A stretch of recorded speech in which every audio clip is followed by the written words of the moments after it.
Welcome to another Clone adventure. On this trip, we're going from Birdsville to Thargamindah. The first leg is from Birdsville to Cadella ruins. Then we're going to keep following down the Cordillo Downs road to Cordillo Downs woolshed, which is very famous. Then we're going to go down to the Innaminka little township, which sits right on the Cooper Creek, across to the Burke and Wills Dig Tree, which is very famous, over to Noccundra Hotel, and then finishing in Thargamindah. We leave Birdsville and head out on the development road on the way to Windora. We stop at 117 kilometres and turn right to head down to the Cardillo ruins.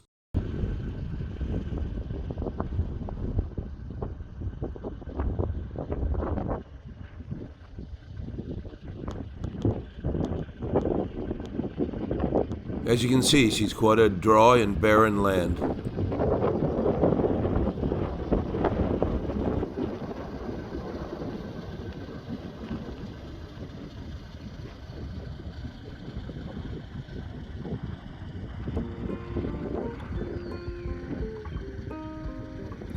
Back in 1997, I did this trip in the opposite direction, but then it was a lot different. We had a lot of rain and a lot of recovery.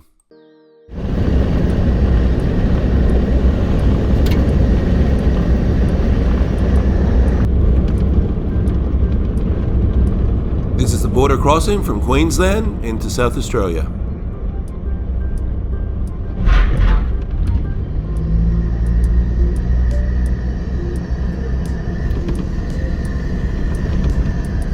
It's only about an hour from the turnoff and you arrive at the Cadella ruins.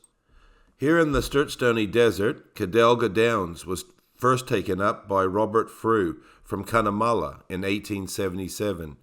In 1903, it was used as an outstation after the famous Cordillo Downs shearing shed took over and incorporated the landholdings. By the early 1930s, times were extremely tough, with both drought and depression. The homestead was finally abandoned in the 1950s. The three marked graves sum up the extremes of living in outback Australia.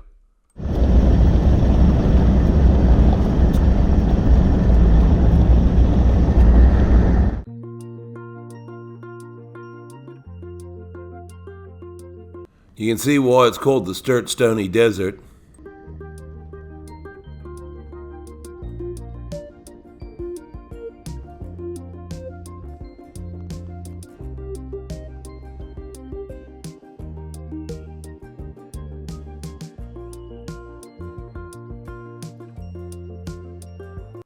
Cordillo Downs is currently a cattle station. The station once occupied an area of 7,800 square kilometres and was regarded as Australia's largest sheep station. In the 1880s, Cordillo set a record for shearing over 85,000 sheep in one season. One of the best-known features of the station is the heritage-listed woolshed, built in 1883 and constructed of sandstone rubble with a curved roof. It was built this way due to the lack of timber in the area.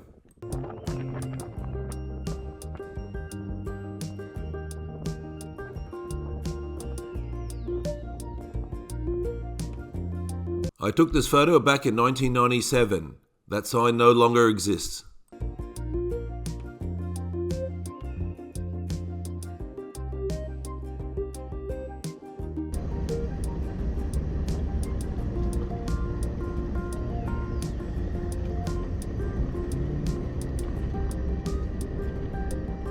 The hooves on both the cattle and the sheep must have been pretty tough to walk around on this land.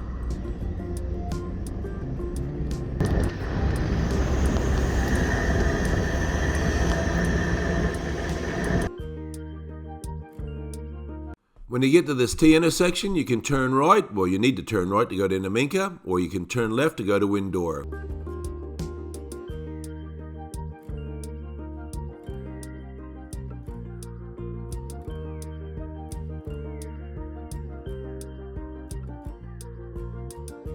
These roads are very treacherous driving in the wet. As you can see, the road sits lower than the ground level, and they become raging rivers and mud pits.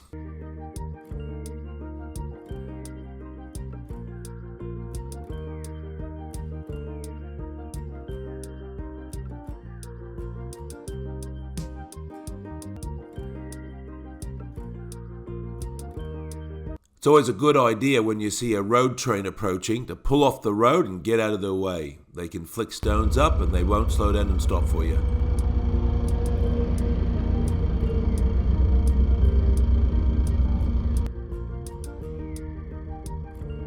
The famous Cooper Creek. The last time I crossed this was in 1997, and it was a raging river. We had to wait 3 days for the waters to subdue, and even then when we crossed, it was still over the top of our tires.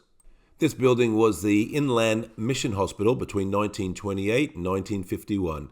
Today, it's now the park headquarters.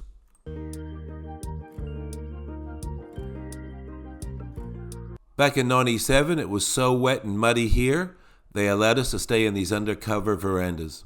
There were no air conditioning units back then. Here's a recent photo of the trading post, and then here's another back in 1997. Hasn't changed a lot.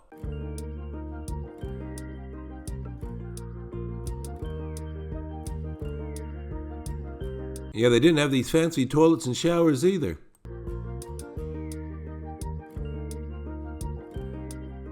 The pubs definitely had a renovation and a large extension.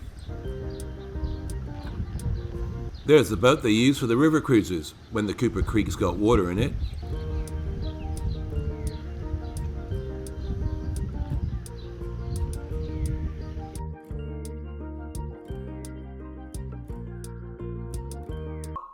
Can't believe that same timber on that sign there is the same as what we took back in 97. The stores had a full refurb inside, and they sell all this King's gear.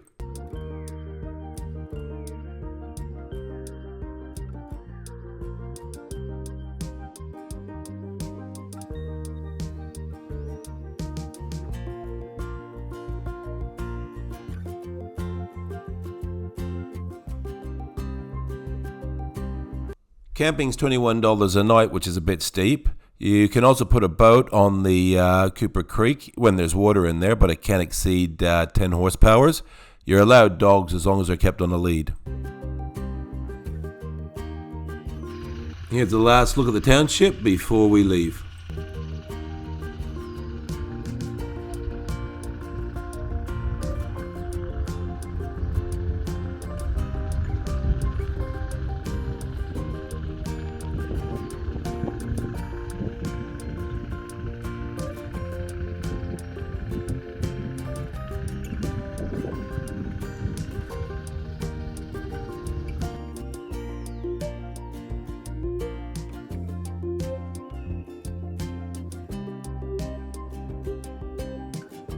These facilities with flush toilets and hot showers are absolutely fantastic, and they're free.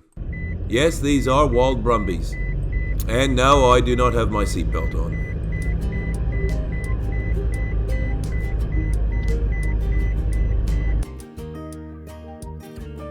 This is looking back at the little township of Innaminka. Yes, we'll be turning left here to Thargamindah. And unbelievably, this road is completely bitumen all the way to Brisbane. We're going to head off to the Dig Tree now, which is approximately 71 kilometres away from Innaminka and should take just under an hour.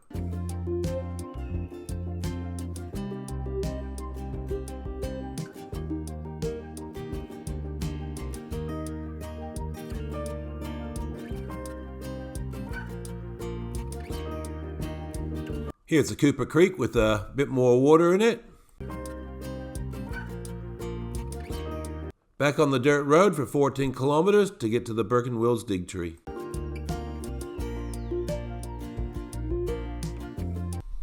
This is the front entry where you can put your donation. They got a great little display here at the front before you drive down to the riverside to look at all the display of the Burke and Wills Dig Tree. It's nice that they talk about Burke and Wills, but they don't really tell you the real story about Bourke Wills and King, whereby King befriended the Aborigines. That's why King survived, where Burke and Wills were actually racist and didn't want to befriend the Aborigines, and that's why they ultimately died.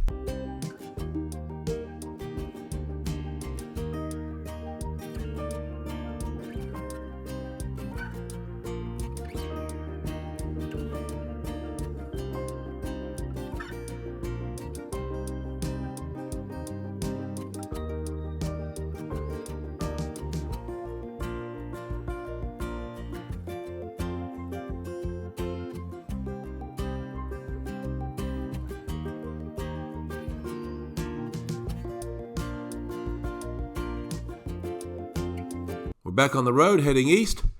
Gonna come across the Santos Jackson oil facilities.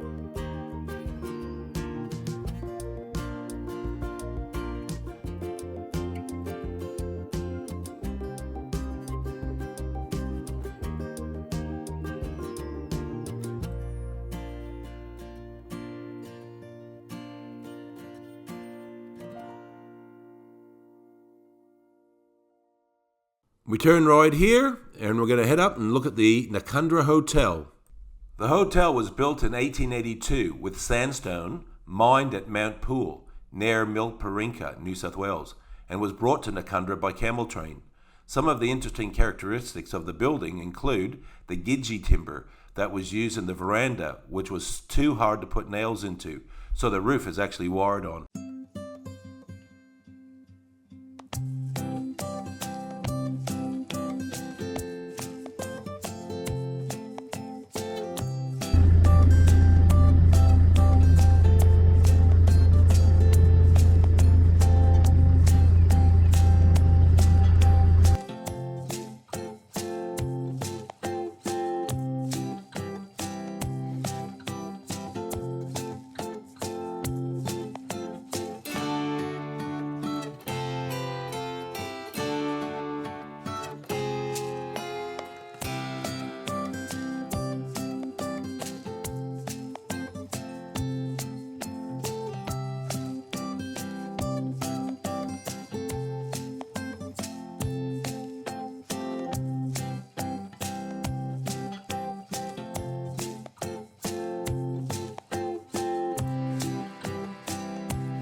Thanks for watching another Klein adventure. Hope you enjoyed. Don't forget to like and subscribe, and we'll see you on the next one.